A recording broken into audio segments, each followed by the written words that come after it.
Good evening, ladies and gentlemen, and welcome to the Board's Finance Committee meeting. Please be reminded of the structure of our Board's Committee meetings. We'll have a presentation followed by board discussion. Upon completion of board discussion, citizens in attendance will have an opportunity to comment. The chair now recognizes Steve Morvay, Chairperson of Finance Committee, to call the meeting to order.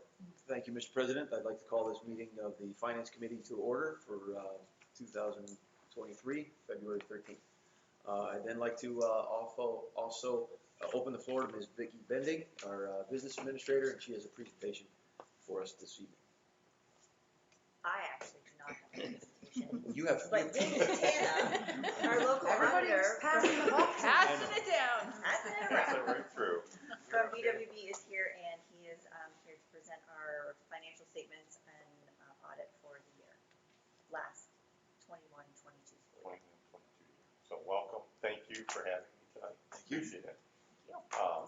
What I'd like to do is really give you a high-level overview of the 2021-22 year, and I'm going to do that via the graph analysis.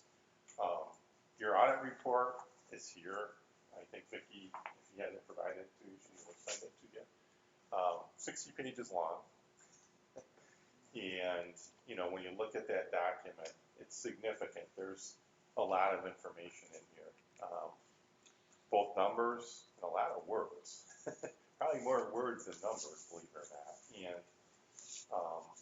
ultimately, at the end of the day, our job is to provide the district an opinion. Okay, the opinion is on both the numbers and the disclosures within this document. And really, when you think about this audit report, like who are the users? Who ultimately gets a copy of this and has the ability to look at it? The federal government. I'm going to talk a lot about some of the impact that the federal government had on the district in the current year. Significant.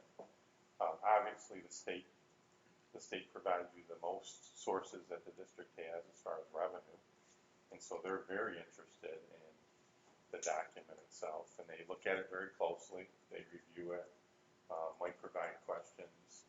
They also actually have a single audit division at PDE that also scrutinizes the document and make sure that it's in accordance with the way that they want it to be provided.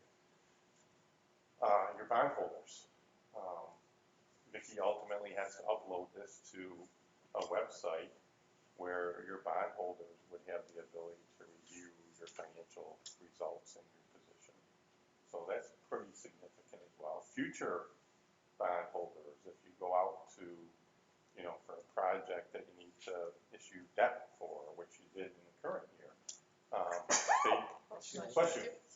they utilize this document. It was in the bond document, actually. I just said she's allergic to debt. Yeah. When you mentioned that. Yeah, she is. As we all are. Yeah, exactly. And then obviously your taxpayers have the ability to review this. The public, believe it or not, this document ultimately gets uploaded to a clearinghouse that's accessible to anybody in the United States. They could access this document and see the results of the district. So, at the end of the day, pretty significant document, and a lot of the information, really, you're only providing out there once a year. Okay, most of the time throughout the year, the district, like all districts, so this isn't unusual, most school districts report your financial information more on a cash basis. You know, what are we bringing in every day, and what are we spending as far as payroll and disbursements and so forth. But then once a year, you have to kind of accumulate all that information and not only show what came in and went out, but also what do you own, who do you owe, and then what's left over. And that's actually presented for school districts kind of on two reporting models. Okay, the first is what do you own and who do you owe on a long-term basis. And when you think about that, that's more your investment that you've made in your school buildings. Okay, pretty significant. That's a huge asset of the district. And again, that's only comes to play like once a year when you report it in this document.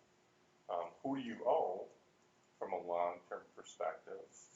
Again, the bonds that Vicki doesn't like very much. It's one, who you owe, but then also there's a pretty big pension liability that I'll talk a little bit more about as well. So, pretty significant. We obviously think it's a big deal. You know, when we do your audit, you kind of feel it's like the Super Bowl. It's a big deal. So, again, what I'm gonna do is kind of cover the graphs, and they're on the wall, both the graph analysis. Ultimately, our responsibility is to provide the district an opinion, and that opinion is, are the numbers, are the disclosures reported consistently the way they're supposed to be reported in accordance with generally accepted accounting principles, okay? We're providing you an unmodified, clean opinion with no exceptions, which is the highest level of assurance that we can provide you. So that's what you're striving for. Congratulations on that. Now, for those of you that were here last year, if you were to pull out this year's report and compare it to last year's report, you'd probably look at it and say, there's a lot of differences. And that's true. In the current year, the AICPA, the group that governs how we perform audits, made pretty substantial changes to the format of your audit report.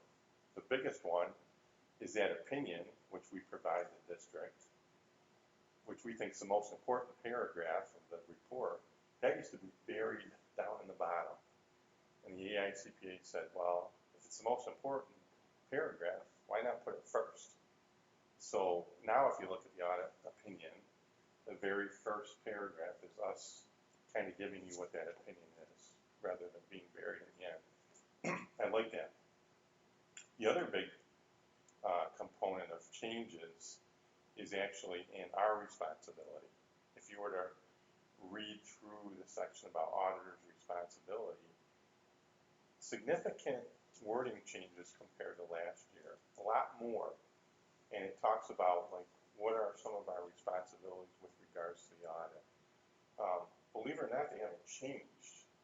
So what our responsibilities are same as they were last year, but now they're more delineated in writing right within the audit report. Usually when the AICPA makes changes, I'm like, what are we doing? Why are we making these changes? They're so one-offs, like who cares? But I think they're actually pretty substantive, and they kind of actually make sense this year. So just for your information, if you're like looking at it and comparing it to the prior year, a lot of changes in 22 versus 21. Okay, but again, congratulations. That's what you want to hear as far as the independent audit report. You've got two reports that talk about compliance and internal controls.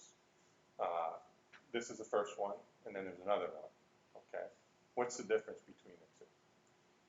The first one is just general in nature. It's a report on internal controls and compliance. So it's talks about your checks and balances system, and then are you complying with laws and regulations as they stand, mostly in Pennsylvania, but also the federal government as well. We just note one matter that we consider to be a weakness in controls, and it's a matter that we've reported in the past, probably are going to continue to report in the future.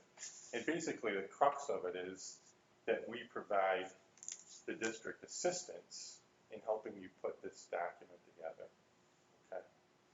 And, you know, why is that necessary? And that's a pretty common comment that we make. Like I started, a lot of it's because some of the things that you're doing once a year to get this report to where it needs to be is things that you don't do on a regular basis. You know, reporting your fixed assets, and your debt, and your receivables, and your payables, and your pension liability. And, you know, we do close to 50 school districts, so we, you know, have a real good understanding of what needs to be in here. You're doing it once a year, and so we're providing the district assistance. Okay. Can I ask a question? You sure about can. that? And I remember this last year, but Yep. can you remind us why it would be a material weakness if we are getting help from a third Yeah. party? That's a good question. So ultimately, what the standard says is basically, you know, can you provide us a document that we're not having to make changes so that if it was out in the public, it would be in accordance with generally accepted accounting principles. And we're kind of saying, well, in order to do that, there needs to be adjustments to get it from point A to point B. And so, and I can tell you, like, we don't make a ton of entries. And to be honest with you, every year we're making less and less, which is great. I think Vicki and Sue, particularly this year, we had a lot of good discussion about why did we make this journal entry? And Vicki's like, I can make this next year. You know, I can handle this. I know what we're doing, so I can go ahead and record that. And so, yeah, that's the assistance that we're providing is really to get you to that level. So, really good question. Okay. The next report looks similar, but it's a little bit different. It's called Controls and Compliance in Accordance with Uniform Guidance. And actually, within this document, we are providing the district an opinion as well. And this opinion is, are you complying with the federal guidelines prescribed to the federal grants that we test during the course of this year's audit? And actually, in 2021-22, the district received and expended $3 million of federal awards. I don't know, Ken, it might be the most ever that the school district has ever. In my career, I've never seen that much come in and Yeah. out, except for a renovation, you know. Yep, huge number. Yeah. And so our responsibility was to look at a federal program and test it to ensure that you're complying with the laws and regulations. We looked at your new pandemic-related grants and did a lot of legwork on, you know, did you spend the money the way you were supposed to spend the money? And clean opinion, no exceptions. So this is a clean single audit report, which is awesome. Well done. Okay. Any questions? I'll walk you through some of the numbers next. Okay. As I mentioned, there's two models of reporting. There's the district-wide long-term reporting model, and then the fund, general fund, cafeteria, capital project fund reporting. The first slide represents the district as a whole, district-wide. Okay. And kind of when you look at this graph, I think what jumps out at you, for the most part, a lot of consistency. You can see your liabilities over that period of time pretty flat. A little bit of growth in your assets. And then your net assets or net position, you can see is actually below zero, but each and every year you're actually improving there. You're improving your total net position. Okay. What's the biggest driver here of this slide? It's the net pension liability. So because we participate in PSERS, which is our pension for all of our employees, we have an obligation that we have to report because the pension system is underfunded overall. Okay, that means, what does underfunded mean? It means in the pension system, there's assets, investments that are held at the pension system, but then there's a liability. The liability is how much has been earned by all the members that are in the system. Okay. For those that have retired, they've earned 100% of their benefit. So that's a liability. Somebody that's getting ready to retire earned most of their benefit. That's a liability. Somebody that just started with the district, they're going to get a benefit, but it's not a liability to us yet. Okay? And so that liability exceeds the assets in the system. That did improve significantly in 22 versus 21. It went from being 54% funded to 64% funded. So pretty significant strides in the right direction. However, why did that happen? It's really because the pension reporting is a year behind. Okay. Because the actuaries have to come up with that liability, it doesn't get done until like December or January of the following year. And so that pension obligation is really June of 2021, when the market was kind of at an all-time high. Okay. And that pension liability is nothing that we as a school You don't have district any control.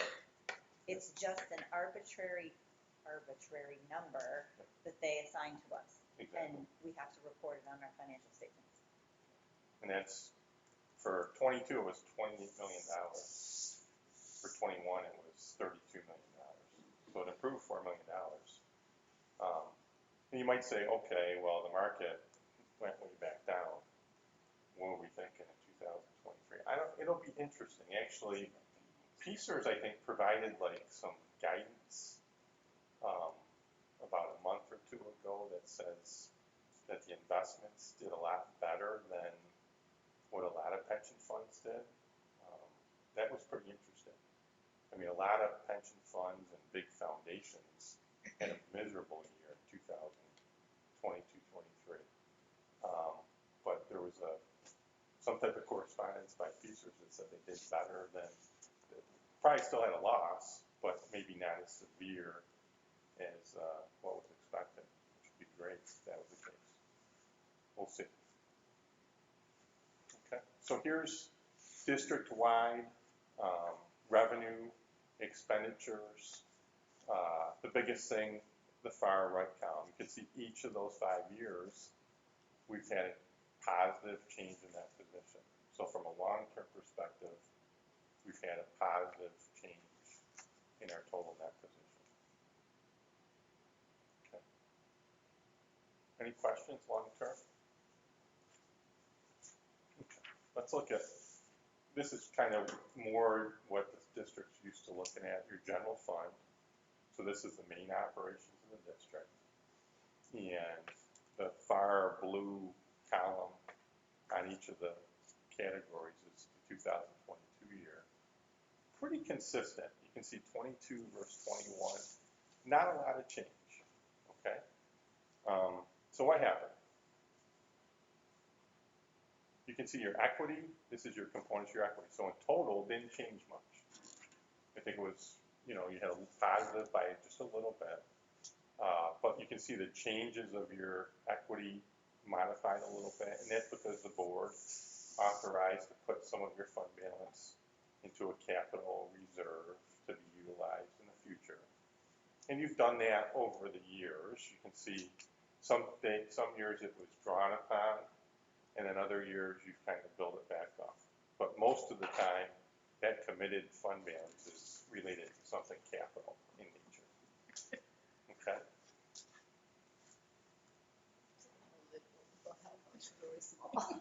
Yes, it is small. So here's your general fund revenue. Really modest increase in revenue. Not a lot of change. Well, there you go. Oh, Look at that. Thank you. That's awesome. We all just failed the eye test on that last screen. So revenue, not even up 1%. Very modest increase in revenue. So what happened? Here's your different buckets of revenue. I can tell you the first bucket's local sources. The next bucket is your state sources. One more, I think. Yeah, next. There you go. And so you can see your local revenue was up. That's mostly driven by taxes. Okay, you could have an increase in taxes in the current year. State sources were actually down pretty significantly. And what created that was the state actually did a review of your transportation and ended up having a take back of approximately $500,000. So that implicated your state sources. If you take that out of the mix, your state revenue was actually up a little bit, driven mostly by basic state aid. And then you can see the federal sources. It's not the biggest category, but you can see the last 2 years, pretty substantial numbers there. And again, that's the pandemic-related grant revenue. Okay. Just for your information, I kind of jotted this down. So you really got 3 primary tranches of federal dollars, like most districts. The first tranche was like the CARES funding. That came in really mostly last year, and you spent most of it last year. It was kind of that, and then PCCD came up with some funding as well. In total, that was about $500,000. And again, most of that you spent last year. CARISA funding, that was ESSER 2. That was the second tranche of funding. The district was awarded about $1.1 million, and through June of '22, you spent about $900,000 of that. And then lastly, the ARPA, which is ESSER 3, the last tranche, that was $2.3 million of an award, and you spent about $1 million through June of '22, excuse me. Okay, so approximately, you received about $4 million, and you spent about a little more than half of that through June of '22. Okay. Yep. So is that a case of use it or lose it? Or It is. Okay. Well, actually, you still have another almost 2 years To spend it, to okay. spend the fund. Otherwise, they take it back. Otherwise, we'll take it back They don't actually send it to us until we spend it. until you spend it. Get reimbursed to use it. Yep. So it requests. And just for your information, like usually when schools get things like this that are new, there's a lot of consistency, like on a school by school basis. Like everybody got a little bit different of an allocation, but like usually schools are consistent with how much they spent through now. What they're spending it on is usually pretty consistent. I can tell you, I've been doing this for like close to 30 years. This was like the first time where there was no similarity on a school by school basis. Like some schools are just like you spent a little bit more than half. Some spent all of it through June of '22. Some actually spent almost nothing through June of '22. Some spent it on health insurance, existing costs that they had within the district. Some spent it all on capital. Some spent it on a mix of new employees, new curriculums. I mean, it was all over the board. And so there was no right or wrong reason, but pretty interesting because usually there's a lot of commonalities among schools. I don't know if you noticed that in some of your meetings with the other superintendents. Yeah, very diverse. Diverse. Yeah. We all have different needs. We all have done facility upkeep to different varying degrees. Some people have more personnel, mental health support needs. Exactly. So it's all, and it's not that we didn't try to spend all 4 million. I mean, I'm like fairly certain it's all allocated, Yep. approved, but we're having a difficult time getting vendors. The whole system is It's a still really good really point. backed up. Yep, really good point. But you're right, there's, I think your facilities are beautiful, and there's some schools that have done very little on their facilities over the last 10, 15 years, and so they got this money, like, they had to make improvements to, like, HVAC type stuff. So it was more based on what they wanted it to be made on. The feds. Yeah, there was a lot of discussion about that at the superintendent meeting I went to on Friday. A lot of people were asking, a lot of superintendents were asking, is that it for the ESSER money? Is there another round? And the answer was no, and they still have a lot of building needs. And they were saying, well, when's PlanCon gonna come back? Well, that went away in 2008 under Corbett. It's not coming back, which is why we've done what we've done here is slow and steady wins the race. That's why our capital project line looks the way it does, because I knew a decade ago that PlanCon wasn't coming back, and what we needed to do. Exactly. Yep. We have 5 minutes. Thanks. Okay. expenditures, just like revenue, didn't change much in the current year. I think it was up 2.5% in 22 versus 21. Where did most of the expenditures go up by? It was in the area of construction. Actually, a lot of that increase was this federal money. Your federal money was up about 200,000 this year versus last year, and some of that was spent on supplies and technology and things like that as well. Okay. So again, what was the bottom line? Ultimately, pretty close to break even. I think it was a plus, let me just tell you, 120,000. Last year was a plus 650,000. But again, remember, each of the last 2 years and even the last so many years, you make transfers to your capital. You know, it's not, it shows up here, but it's also just a transfer over to the capital project where you're spending the funds. Okay. So if you didn't do that, you would have had pretty big surpluses in your general fund. But again, you're trying to do a little bit of work every year to avoid a big, huge project in the future. Okay. Gonna just flip real quickly. Cafeteria. This is unbelievable. And you can see the last 2 years, huge increase in assets and a huge increase in that position. And you're not alone. So what happened? Actually, starting in 2020, when the pandemic hit, all meals were free. Okay. And so you might say, well, why didn't that start in 2020? Well, the pandemic didn't hit until, March. A lot of schools were shut down, and some, fed their communities, and we did see some schools have increases, but the last 2 years, every single meal that was provided to your students was reimbursed 100% by the federal government. Okay, and what that meant is, the revenue that you were bringing in, because the rate that you're receiving from the federal government was higher than what you charge your students and your families.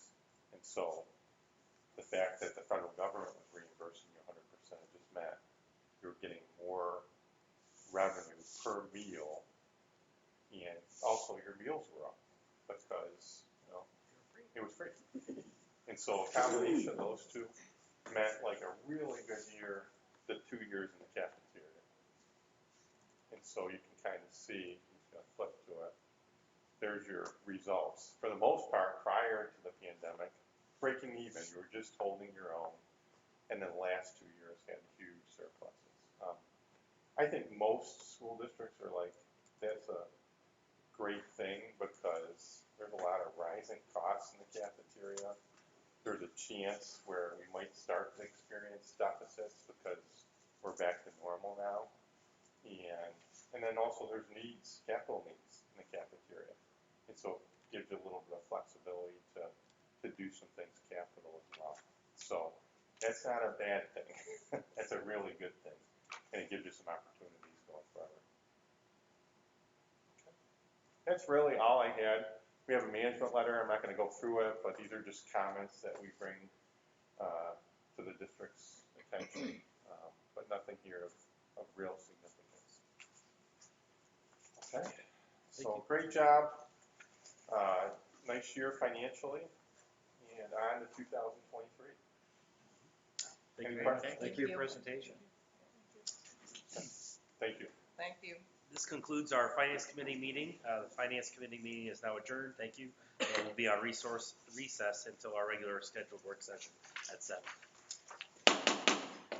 Good evening, ladies and gentlemen, and welcome to the Wattsburg Area School District, where we are student-centered and future-focused for a world-class education. The board work session of February 13th, 2023 is now called to order. Would you please stand for the Pledge of Allegiance?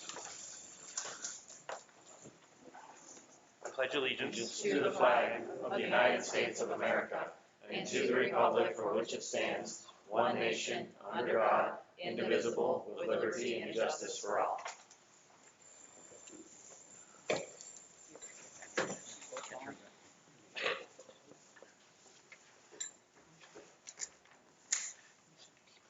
We're taking a stretch break. You're good. Get off my back. Get off my back. He and Andy are down there arguing. May we have a roll call, please? I forgot I had to do this. Mrs. Burlingham. Here. Mrs. Farrell. Here. Mrs. Heatherington. Here. Mrs. Lee. Here. Mr. Mattson. Here. Mr. Morvay. Here. Mrs. Pound. Here. Dr. Pushcheck. Here. Mr. Blazer. Present. Thank you. The chair recognizes Superintendent of Schools, Dr. Ken Berlin, for school reports. Will we have school reports next week? Yes, we're gonna have a school report next week. Thank you. The next item on the agenda is guest and citizen comments. No one has signed up to speak before us today. The chair recognizes Dr. Ken Berlin for a superintendent's report. I'll have a brief report next week. One of my goals this year is to just keep the board abreast of what we're doing, what your role in our mission is moving forward. Technology is a huge part of it, and I spent time earning my doctorate studying how we've implemented technology here. So I'm just going to give you a small piece of that, some of the recommendations that came out of that study. Personally, what I learned, and then what was confirmed when I collected data from the staff. So I'm just going to try to give you a really high-level overview, but it's going to impact some of the things we do next year with our staff and professional development. And of course, that's where the board comes in your mission to kind of support us as we try to move everything forward and make it better.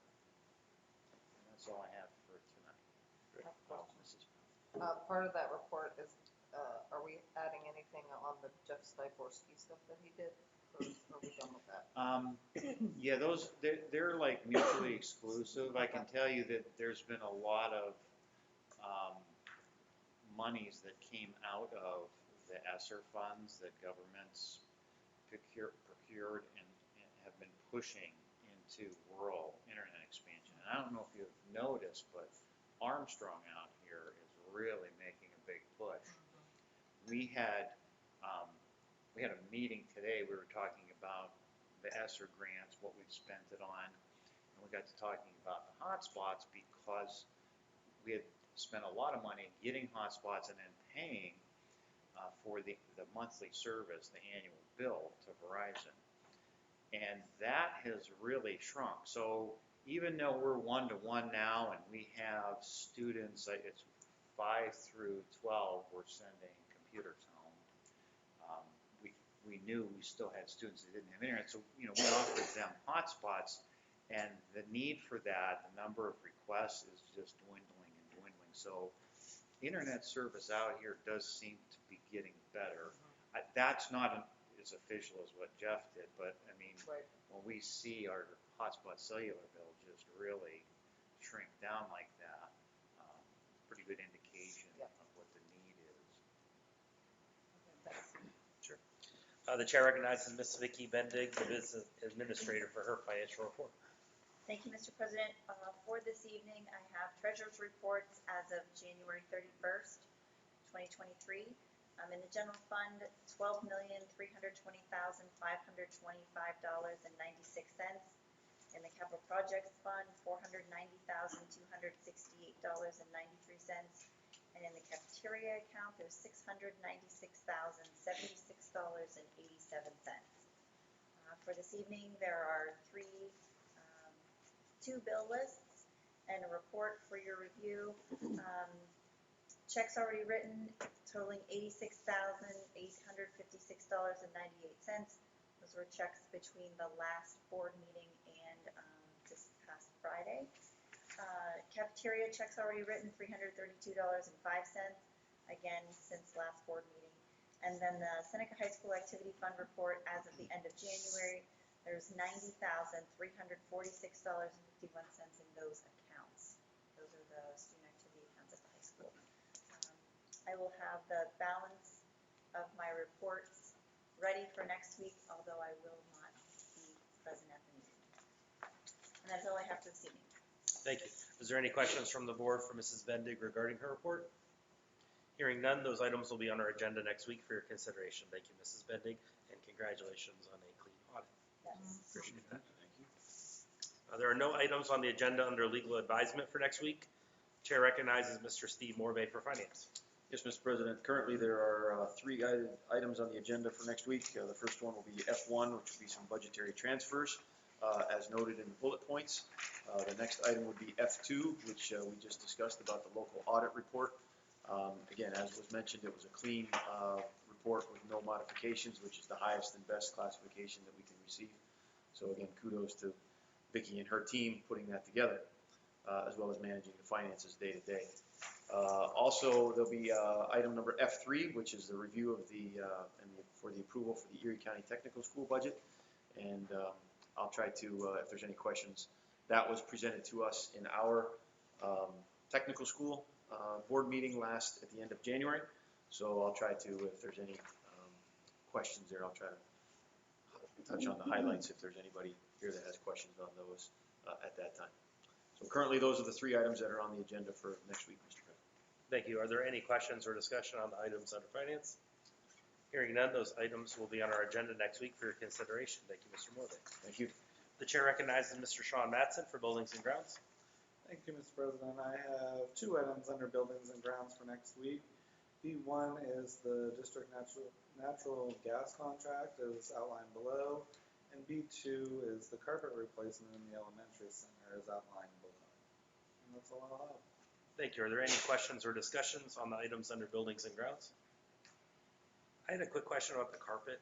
So I clicked through and then looked at the link and how we break down that enormous cost for carpet compared to your home carpet cost. So I was just curious, what is the lifespan, do we think, or do they even guarantee anything as far as how long we think we'll get out of that improvement? So that's a good question. Several years ago, we allocated money, we committed money to replace carpet throughout the district, which was an issue. We took care of the middle school during the renovation. Seneca, we've done all 3 floors, the hallways. So we just have the classrooms basically on the 3rd floor there. But this year in our plan is the whole elementary, except for the race track in the kindergarten area. That's not that old. That's been replaced before. But to get to the answer about lifespan, the carpet that's there is the original carpet from 1996 or 7. I built that, yeah. Except for like the main hallway there, we did replace that with carpet towels. So that's what's going to go throughout the rest of the building is that carpet towel product, which is extremely durable.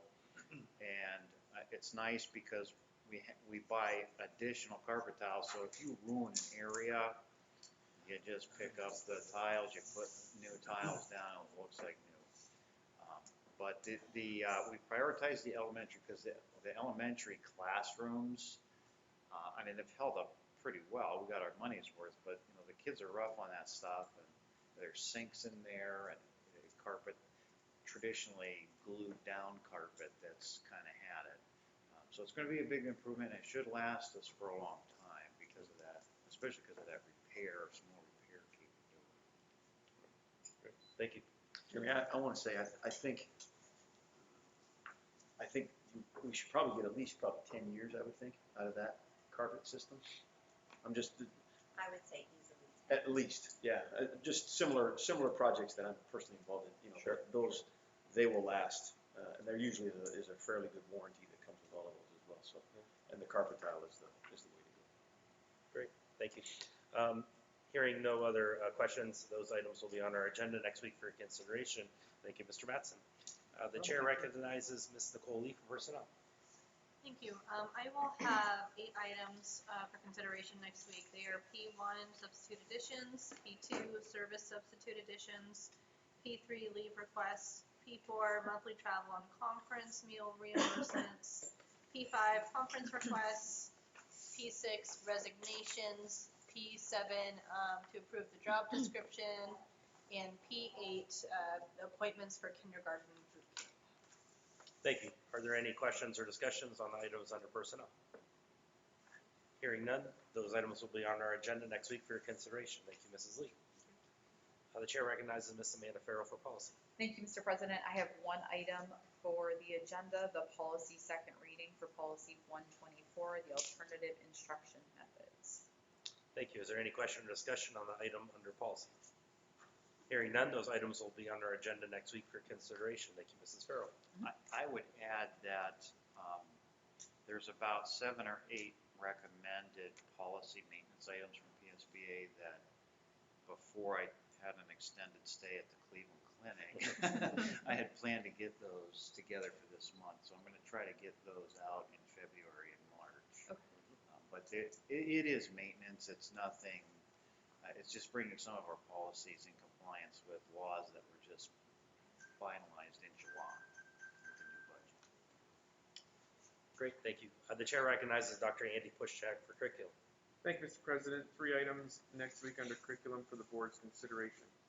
Number 1 is the Robert Morris University MOU.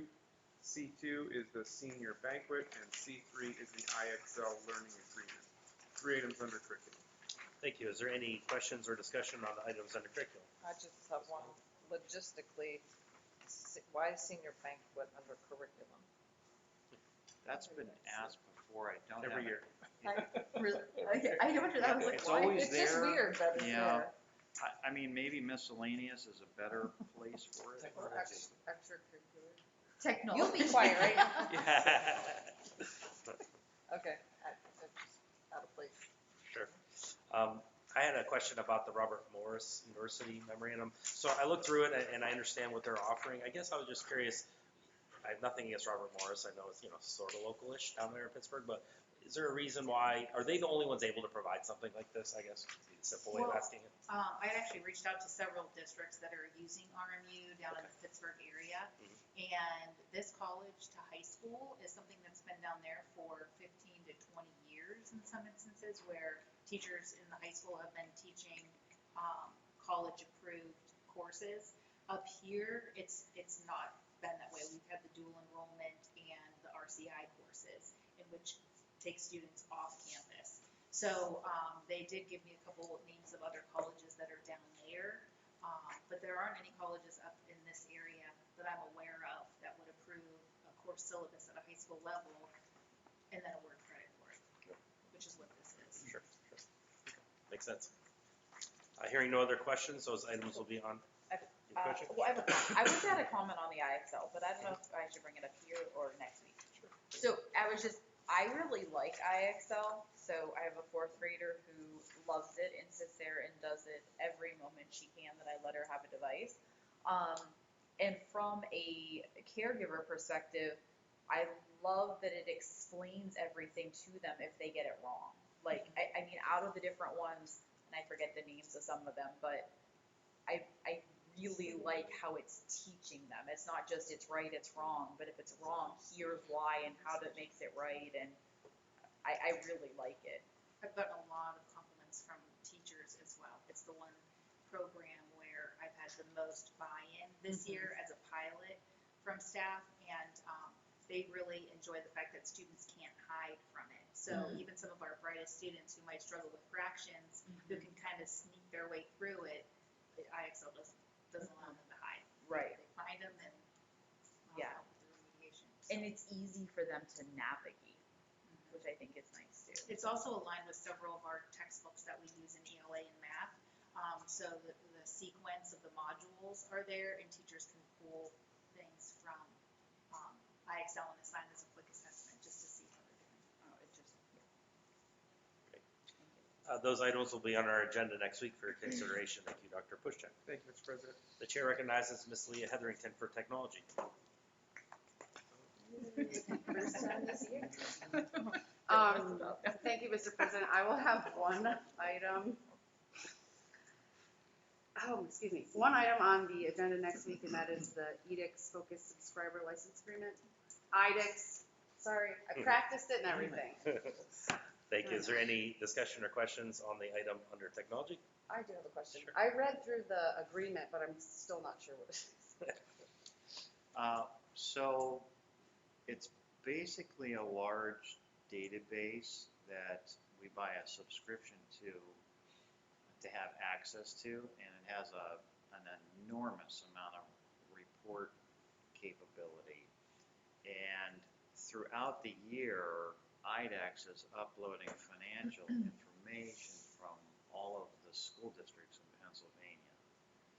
So they do this in a lot of other states, but a lot of the charts and things that I present when I show you other school districts and things, I'm pulling that data from IDEX because they put all of the assessment data, all of the annual financial reports from every district, they put it all into this large database, and it's really a mind-boggling amount of ways you can look at it. So usually if I'm going looking for something specific to see how we're doing or how we stack up, or are we spending too much in an area, it's just a really good tool. So are we paying a per student fee to include their data into the? It's just, well, that's a good question. Because student assessment data is part of it, that they size it on the district, because that affects how much data they're uploading and storing. So that's their pricing model at the moment, is a per student fee. So if we were a larger school, we'd pay more? You would pay more. Okay. But access to the same amount of information? Yes. And I know Ken and I have had discussions, and for instance, if you wanted to look at maintenance costs, you could look at your peers, and how do you define a peer? Is your peer, do you want to know about the IU5 region, like all of Erie County school districts, or do you want to know about all of the schools in the state of Pennsylvania that are rural and have about 1,200 students? You could do right? it both. You can Yes. do it either way, or you can slice it a million different ways, depending on how you want to drill down and get the data, too. Like when we went through the outsourcing and busing, that was a major source of data. And we looked at other similar school districts with square footage and what people, were paying. So that really drove a lot of the why in that project. So that's just one example. So it's just a really good resource. It is excellent. Hearing no other questions, that item will be on our agenda next week for your consideration. Thank you, Mrs. Hetherington. The chair recognizes Ms. Brittany Burlingham for transportation. Thank you, Mr. President. I will have one item under transportation next week, which will be transportation requests, and that will be it. Thank you. Is there any questions or discussions on the item under transportation? Hearing none, that item will be on our agenda next week for your consideration. Thank you, Mrs. Burlingham. The chair recognizes Ms. Tara Pound for athletic and extracurricular. Thank you. I will have 4 items next week: volunteer list, the athletic resignations, extracurricular appointments, and coaching appointments. And that's it. Thank you. Is there any question or discussion on the items under athletic and extracurricular? Just a clarification on the last one, the coaching appointments. Is Miss Billy, is that 7th and 8th grade track coach, I assume? But it didn't say what kind of coach or sport. I was just curious. You assume? I had that same question when I read it. Okay. What's she coaching? We can find out. I don't know. I think it might be volleyball, Okay. but Oh, I Yes, will yes, find yes. out for sure. find That is out. true. It was volleyball. That's volleyball. Okay. All right. Thank you. Oh, I have a question about that. Ms. If- Hetherington. If that is Madison's the coach. the volleyball coach, or the volleyball coach for 7th and 8th grade, they hired a student as the assistant coach? Is what I'm told. Is that accurate? You didn't approve that. In the fall, we had a former student. No, this is a current student. In the current season? Well, they don't have their seasons in the fall. Okay. I know there's high school girls that are, I know my daughter, Helping, my daughter right. goes in house, but she said one of the other high school students is the assistant coach. maybe in name only, I don't know. Doesn't sound like that's accurate. Yeah, I'm not spreading rumors. We're not. I mean, we're not. That's not a paid That's what I'm saying. position, We're is not it? paid. You're right. No. Hearing no other questions or discussion, those items will be on our agenda next week for your consideration. Thank you, Mrs. Powell. There are no items on the agenda under miscellaneous for next week. Will we have a Erie County Technical School report, Mr. Morbe? Yes, Mr. President, again, our board meeting was at the end of January, so I'll have a report on that, as well as we can review the proposed budget, as anyone might have questions. Great, thank you. And then will we have a Northwest Tri-County Intermediate Unit report, Dr. Kuschek? We'll have a brief report, and I will mention tonight that I'll be attending the budget presentation for the IU on this Wednesday. Thank you. Thank you. That brings us to board correspondence and dialogue. Anything from the board this evening? Mrs. Hetherington? Sorry. Okay, this is a busing concern. I was on Route 8 driving towards. Does it involve the board, or does this involve you as? No, not me as a parent. Oh, this might be better handled talking to the director of transportation or the particular bus driver or principal. Who was in charge of it? Okay. Sorry, Mr. President. Sure. If it's a board issue, we can handle it as a board. But Well- it sounds like it's a bus issue that needs to be handled by either the principal or the bus garage. Is there any other questions or Mr. President, I discussion? just have a question. I've been asked a few times.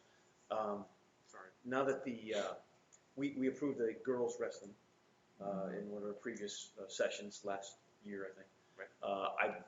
My understanding is the state is very close to approving it statewide as PIAA sanctioned. Right. So I didn't know if we are positioning ourselves at this point to prepare our district for a girls wrestling program in the fall. I believe their season is in the fall. And I didn't know if that process had started or if we're even thinking about that process at this point. So I'm asking that question. Yeah, I in fact met, Mrs. Bendig and I met with Mr. Carter last week to talk about athletic budget needs for next year, and this was an item that came up.